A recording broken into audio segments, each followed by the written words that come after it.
ওই যে বংশীর সুর যে সখী, সখী তুই জানিস ওই বংশী সুর যে আমাকে ডাকছে রে সখী। ওই সখী তোকে তো আমি কিছুই বলিনি, তাই আজ তোকে বলছি। ওই সখী আমি যে কালার প্রেমে পড়েছি রে সখী। আর কিছু জানিস এই পৃথিবীতে তুই ছাড়া যে আমার আর আপন বলতে আর কেউ নেই রে সখী। আজ অনেক দিন হয়ে গেল আমি আমার প্রাণ গোবিন্দের দেখা পাচ্ছি না, তাই তো ওই বংশীর শব্দ আমার কানে এসে লাগছে রে সখী। কালার বাসি সুরে মন উদাসী করে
পারবি আমার ওই প্রাণ গোবিন্দের সাথে দেখা করে দিতে? সখী শোন, তুই কালাকে ভুলে যা সখী। তুই না রে না সখী না, আমি যে কালাকে ভুলতে পারবো না রে সখী। সখী আমি যে কালার প্রেমে বিরহে আর থাকতে পারছি না সখী, আমি কি করে ভুলবো রে বল সখী। সখী তুই ছাড়া যে আমার আপন বলতে আর কেউ নেই, তুই ছাড়া যে আর কেউ পারবে না রে সখী। তুই কি পারবি একটিবার আমার কালার সাথে দেখা করে দিতে? এই কাজ আমি করতে পারবো না। যদি আমার শাশুড়ি আর ননদিয়া শোনে তাহলে যে আমাকে মেরে ফেলবে।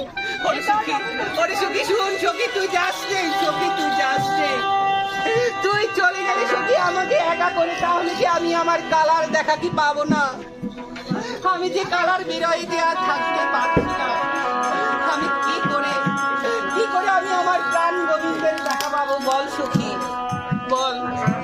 বেশ আমি ওই ভরা বলছি শূন্য করে ওই যমুনার ঘাটে গিয়ে দেখি আমি আমার প্রাণ গোবিন্দের দেখা পাই কিনা। আমি জলেরও ছলেতে যমুনায় যাই